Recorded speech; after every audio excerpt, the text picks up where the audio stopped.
Hello everyone, this is Vinodankar and welcome back to my YouTube channel #commerce wise. तो class 11th accountancy chapter कर रहे हैं 15 और chapter है अपना बेटा बैंक का रिकन्सिलेशन स्टेटमेंट। इस वीडियो में करेंगे इसका क्वेश्चन नंबर 8। तो देखिए एक बार क्वेश्चन नंबर 8 हमें क्या कह रहा है। On 30th June 2020 the cash book of trader show A bank overdraft of 2500। Bank overdraft दिखा रहा है कैश बुक का। तो हम लिखेंगे यहाँ पर हमारा जो पहली ट्रांजेक्शन लिखेगी ओवरड्राफ्ट मतलब हमारा credit balance, credit balance overdraft as per cash book. Cash book के अकॉर्डिंग हमारा ओवरड्राफ्ट दिखा रखा है, मतलब हमने बैंक से पैसा ज़्यादा निकाल रखा है। कितना? 2500। हम लिख देंगे अपनी क्रेडिट साइड 2500।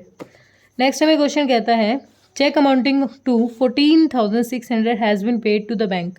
बैंक में हमने पे कर दिया 14,600 का, but these only 12,200 were credited in the passbook on 30th June 2022। यह हमारी डेट क्या है? जून। हमें 30 जून तक का हम रिकॉर्ड अपना चेक कर रहे हैं। 30 जून तक बैंक में टोटल हमने अपनी कैश बुक के हिसाब से 14,600 अपना जमा कर दिया। हमारा बैलेंस कितने से दिख रहा है? हमारा एक्सेस दिख रहा है 14,600 से। लेकिन बैंक ने अब तक है ना सामने से जो पेमेंट निकालनी थी वो 12,200 की निकाली है, बाकी नहीं निकाली। अब कितनी नहीं निकाली देखो भाई, कितनी निकाली? 0,042। 2,400 रुपये जो अमाउंट है वो अब तक हमारे बैंक में डिपॉजिट नहीं किया गया है।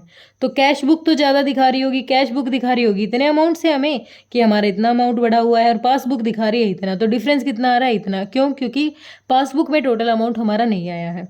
तो अब पासबुक में जो अमाउंट हमारा नहीं आया है इसको क्या कर लेंगे हम, अपने 2,400 का अमाउंट जो हमारा आया है, एक सेकेंड, 2,400 हो जाएंगे। हाँ, हमने ज़्यादा दिखा रखा था अपने बैंक में, और हमारी कैश बुक में ज़्यादा दिखा रखा था, बैंक में ट्रांजेक्शन कम है। तो हम इसको क्या कर लेंगे, रिड्यूस कर लेंगे इस अमाउंट से, क्योंकि ये हमने क्या दिखा रखा है, एक्सेस। तो हम यह लिखेंगे cheque paid but not credited. कितना क्रेडिट नहीं हुआ है भाई? Not credited. कितना? 2,400 रुपये अब तक क्रेडिट नहीं किए गए हैं। बाकी तो कर लिया, बाकी तो 12,200 रुपये आ गए हैं बैंक में, लेकिन 2,400 अब तक सामने वाले के अकाउंट से नहीं आए हैं हमारे पास।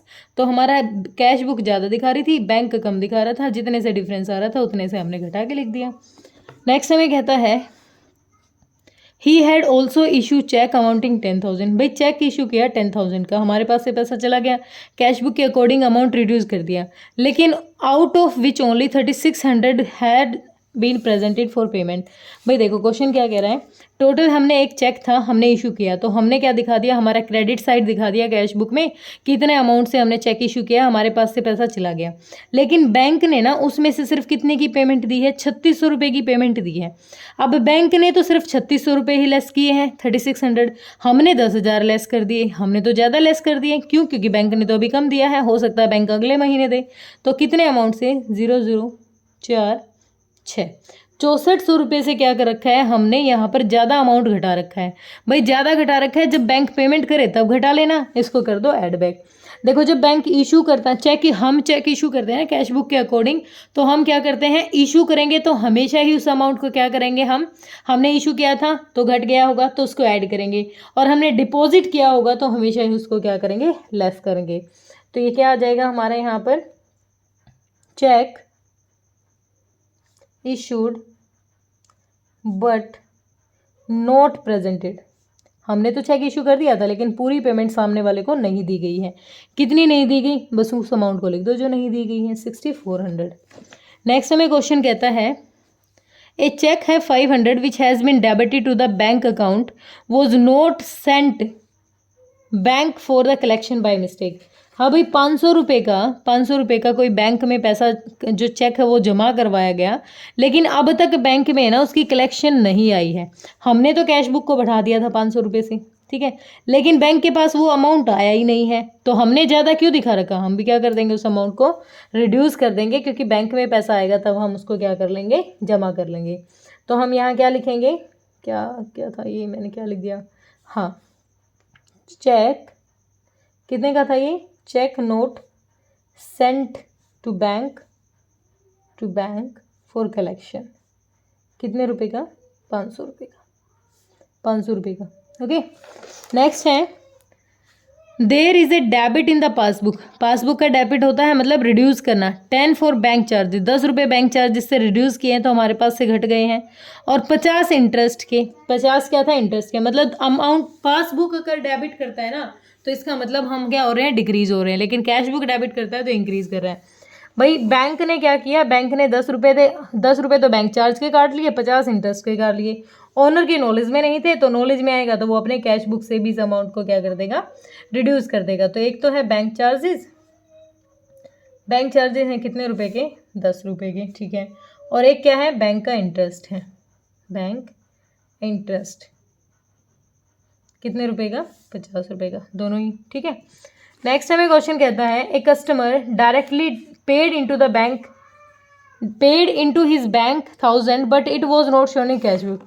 कोई कस्टमर आया बैंक में पैसा जमा करके चला गया, अब हमें क्या पता बैंक में पैसा आ गया, तो हमारे पास तो कैश बुक में अमाउंट बढ़ा नहीं, भाई नहीं बढ़ा तो अब बढ़ा लो। हमने यहाँ पर हम मैच करने का मेन मोटिव यही होता है कि कोई किसी तरीके का एरर आता है तो उसको आप दूर करें।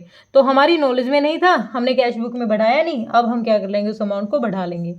अमाउंट डायरेक्टली डिपॉजिटेड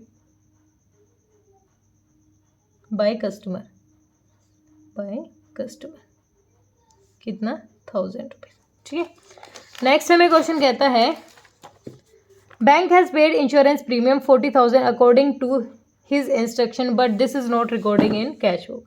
भाई नॉर्मली क्या होता है, जो इंश्योरेंस वगैरह कराते हैं हम, या कोई फिर इस तरीके की कार लोन वगैरह है, तो इस तरीके की जो पेमेंट होती है ना वो हमारी गाइडेंस के अकॉर्डिंग ही बैंक हमेशा है ना हर महीने जितना भी पैसा होता है बैंक डायरेक्टली काट लेता है, ठीक है। बैंक ने कोई इंश्योरेंस प्रीमियम की पेमेंट थी वो कर दी, हमारी वो नॉलेज में नहीं थी, तो बैंक का अमाउंट तो रिड्यूस हो गया, कैश बुक में ज़्यादा दिख रहा है, तो जब पता चला तो कैश बुक में से भी उस अमाउंट को क्या कर देंगे, लेस कर देंगे। तो हमारी लास्ट और 7th एंट्री है, क्या करेंगे हम यहाँ पर, क्या था ये, insurance premium, insurance premium paid by bank, ठीक है। एज पर इंस्ट्रक्शन लिख लेना, एज पर गाइडेंस लिख लो या फिर इंस्ट्रक्शन कुछ भी लिख लो। कितने रुपए, कितने कटे हैं बैंक ने, 400 रुपये, बाकी कुछ कहा नहीं गया है तो टोटल कर ले। इधर का 64 और 1000, इधर का बन रहा है 7400, 2 इधर का बन गया 2 4 5, इधर का ज़्यादा बन रहा है भाई 7400 हो गया, और इधर भी कितना 7400, ठीक है। तो 7400 में से कितना लेस करना पड़ेगा हमें, 7400 में से लेस करना पड़ेगा 2500, 2400, 29, 4900, 49 में ऐड करना है हमें 60, 960, 0 6 8 5 5 8 6 0 0 6, 14 में से 8 गया 5, 6 में से 5 गया 1560 रुपये। 1560 रुपये से अब भी हमारा क्या दिख रहा है, क्रेडिट अमाउंट दिख रहा है। तो क्रेडिट अमाउंट कितना है हमारा, as per cash book, cash book के अकॉर्डिंग क्रेडिट बैलेंस होता है हमारा अमाउंट, इसका मतलब एक्सेस में है, ओवरड्राफ्ट नहीं है। देखो पासबुक के, कैश बुक के अकॉर्डिंग पूछता, कैश बुक का क्रेडिट होता है हमारा नेगेटिव बैलेंस, ठीक है, लेकिन पासबुक के अकॉर्डिंग अगर क्रेडिट कर रहा है ना तो इसका मतलब ये क्या हमारे लिए ओवरड्राफ्ट नहीं है, ये हमारा फ़ायदा है, इतना पैसा अपने बैंक में है। Credit balance as per passbook, passbook जो बच्चे कंटिन्यू वीडियो देख रहे हैं ना, थ्योरी में साथ के साथ करा रही हूँ बेटा, ठीक है। और जो बच्चे सोचते हैं कि एक ही वीडियो से सारी थ्योरी हो जाएगी, ऐसा पॉसिबल नहीं है, एक एक क्वेश्चन में अलग अलग बात आ रही है, तो जितना पॉसिबल हो रहा है अपनी साइड से करा रही हूँ, बाकी थोड़ा कोऑपरेट आप भी करो, वीडियो को लाइक शेयर किया करो, सब्सक्राइब तो करो कम से कम। मैं जब चैनल में अपना व्यूज़ देखती हूँ तो मुझे पता चलता है वहाँ पर ओवरव्यू में कि जो सब्सक्राइब्ड है ना वो तो कम देखते हैं, जो अनसब्सक्राइब्ड है ना वो ज़्यादा देखते हैं मेरी वीडियोज़ को, ठीक है। तो बाय बाय टाटा।